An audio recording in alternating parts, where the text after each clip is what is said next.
Hello বন্ধুরা, সবাই বৃষ্টি পেয়ে বৃষ্টিতে ভিজছো নাকি? আমি তো দেখো বৃষ্টিতে মানে বাজারে গেছিলাম, না ভিজে ছাতা মাথায় দিয়ে ওড়না দিয়ে চলে এসেছি বাজার নিয়ে, একদম সব কিছু মাথাও ভেজে নেই চলে আসলাম তোমাদের সঙ্গে দেখা করতে। দেখো আজকে বৃষ্টির দিনে কি করব ভাবছো, এতগুলো বাজার নিয়ে এসছে। সকালবেলা উঠেই তো ছেলের বায়না, মা চারিদিকে খিচুড়ির গন্ধ ছড়িয়ে গেছে, তাই বাজার থেকে কী কী নিয়ে এসছি একটু দেখে নাও। বেগুন, ফুলকপি, সজিনার ডাঁটা, কত কি বাজার নিয়ে এসছে দেখি। পটল, আরে ঢেলে দিই বিন, অনেক কিছুই নিয়ে এসছে। আরে কুমড়ো নিয়ে এসছে। আর দেখি প্যাকেটটায় বেসন দিয়ে কি করব, আমিও তো ভাবছি তাই।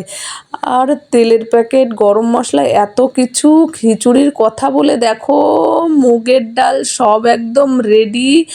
আর লঙ্কা তো লাগবেই, লঙ্কাটা, আলু নিয়ে এসছে। এই সবগুলো এখন দেখে আমি কি করব ভাবছি। এত বেলা হয়ে গেছে, আমি তো বসে বসে চিন্তায় পড়ে গেছি। বৃষ্টিতে এমনিই দেরি করে উঠেছি, কি করে। আচ্ছা রাখো, দেখি সব কিছু রেডি করে নিয়ে আজকে কি করব বৃষ্টির দিনে খিচুড়ি। ডালটাকেও কি ধুয়ে রান্না করো? আমি কিন্তু ডাল ধুয়েই ভাজি। দেখো মুগের ডালকেও ধুই না, আমি ধুয়েই ভাজি। আর চাল, গোবিন্দভোগ চালটা ঢালছি, ডালটাই গন্ধ দারুণ বেরোচ্ছে। হ্যাঁ গোবিন্দভোগ। বাইরে দেখো, এদিকে জল দিলাম আর বাইরের জলের একটু পরিস্থিতি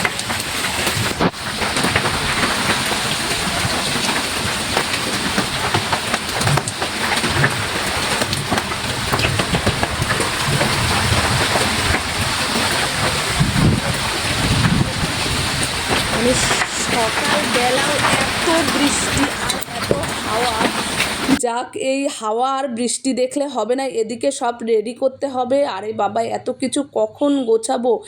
সেজদি আসবে বলেছিল, কি করবে সেজদি মানে আমার সেজ ননদ। আমি তো কাটতে বসে গেছি। হ্যাঁ যখন এসে গেছে, দেখো এই যে এসে গেছে আমার সেজদি। এখন কেটে টেটে সব আমাকে একটু হেল্পিং করবে। হ্যাঁ একটু কেটে গুছিয়ে আমি তো ভিডিও করবো আজকে, তাই তো আমি বললাম সেজদি আপনি কেটে টেটে গোছান আর আমি রান্না করি আর একটু বাজনা করে গান করে। না এই তো রেডি হয়ে গেছে। দেখো এত কষ্ট করে বৃষ্টির মধ্যে খিচুড়ি করছি, সবাই কিন্তু দেখে না খেয়ে কেউ যাবে না। মোটামুটি দেখলাম সেজদি সবটাই রেডি করে ফেলেছে। চালটা হাফ সিদ্ধ, ডালটাও হাফ সিদ্ধ করে ফেলেছে। এখন কী কী করবে ভাবছি। খিচুড়ির সঙ্গে কী কী করলে ভালো হয় সেটা বলো। এটা ফোড়নটা ওটা লাবড়া তরকারি হচ্ছে, সব কিছু কেটে টেটে গুছিয়ে লাবড়া তরকারি, খিচুড়ি।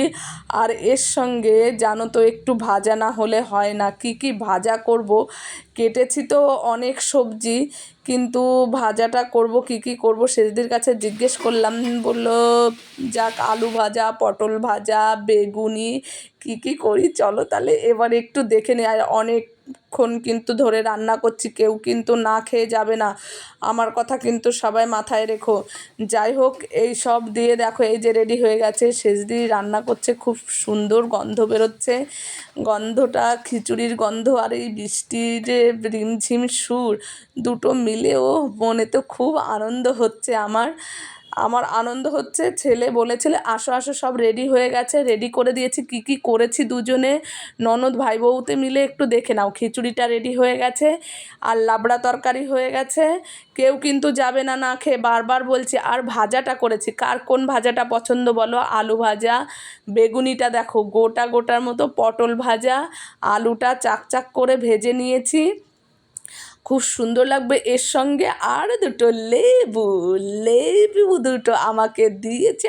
উফ কি সুন্দর লাগবে, মজা করে খেতে পারবো সেটা দিয়েছে। এই যে আমার পার্টনার, ও গাছ থেকে লেবু কেটে নিয়ে চলে আসো দেখি কেমন লাগে খেতে। আরে চলে আসো, সবাইকে ডাকছি কিন্তু সবাই দেখো এই মস্তি খিচুড়ি সত্যিই সুন্দর লাগছে। সবাই এক জায়গায় বসে খেতে দারুণ লাগছে। আর বরমশাইটা গেছে, চলে আসবে আমরা খেতে যাক সবাই নিয়ে বসে গেছি। আর তোমরা চলে আসো, আছে কিন্তু অনেকটা। কেউ যদি ভাবছো যে না ওরা সব খেয়ে ফেলছে, আমরা সব খেয়ে ফেলছি না। ছেলে মেয়ে আমি, তারপর মানে আমার পার্টনার শুনু আর সেজদি তো আছেই, রান্নাবান্না করে না খেয়ে যাবে। আর এই যে লেবুটা আমার নেওয়া হয়নি, কে কে আসছো একটু দেখি, দারুণ মজা হবে কিন্তু এসব।